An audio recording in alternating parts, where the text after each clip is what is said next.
When a coworker or a friend crosses a line, it hurts, but we can usually process it. We tell ourselves they weren't obligated to care about us. But when that exact same pain comes from inside your own home, the very ground you're standing on cracks wide open. Family is designed to be your baseline, your reliable, guaranteed safe space. When the people meant to protect you become the source of the damage, there is no logical box to put that in. Your entire emotional reality fractures. Society doesn't make it easy to process either. There's an unwritten rule that family betrayal is taboo, so victims are pressured to swallow the pain and keep quiet. That silence quickly turns into a cage.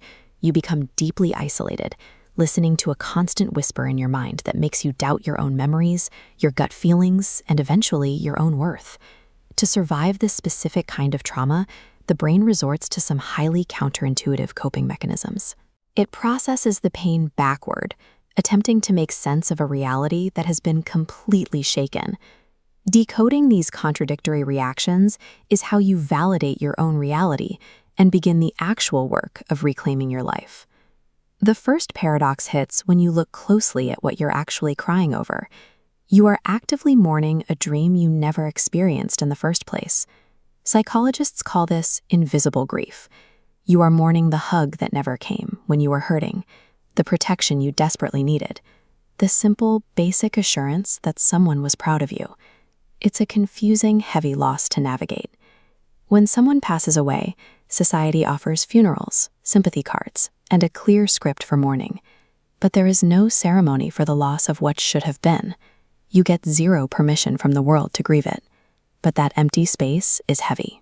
The absolute absence of basic emotional necessities causes just as much damage as any deliberate action taken against you. Wanting to feel safe and respected in your own home is a reasonable expectation.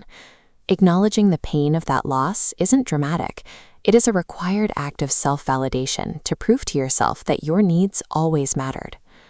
This brings us to the second paradox, the intense, almost magnetic pull to blame yourself for the fracture in your family. This is a strict survival tactic. Your brain takes an unbearable, chaotic void and funnels it into a narrative where everything is your fault. Because if you are the problem, the pain suddenly feels like something you can control. As long as this loop spins, you avoid facing a much more terrifying reality, that your caregivers are simply incapable of keeping you safe. They might say they love you 100 times a day, but affection without accountability for harm is a mechanism of control, not love. Stating that truth out loud, even if it's just a whisper to yourself in an empty room, strips away the false responsibility of self-blame and allows you to reclaim your own agency. This leads to the act of setting firm boundaries and choosing to protect your own peace. The very first time you enforce a boundary or skip a toxic family gathering, an overwhelming wave of guilt will crash into you. Here lies the third paradox. That heavy, sinking guilt does not mean you're making a mistake, and it certainly doesn't mean you are betraying anyone. That feeling is emotional residue, the byproduct of outdated conditioning, trained from childhood to absorb others' discomfort. Pushing through it brings tangible changes. Your nervous system stops buzzing in fight or flight. You sleep better. You laugh freely. You finally live guided by your own intentions. Society teaches us that putting distance between ourselves and our family is a failure of loyalty. But sacrificing your own spirit to maintain a damaging dynamic is the ultimate betrayal of yourself. Refusing to set yourself on fire to keep toxic people warm is a necessary, courageous act of self-respect, and it is the only environment where your peace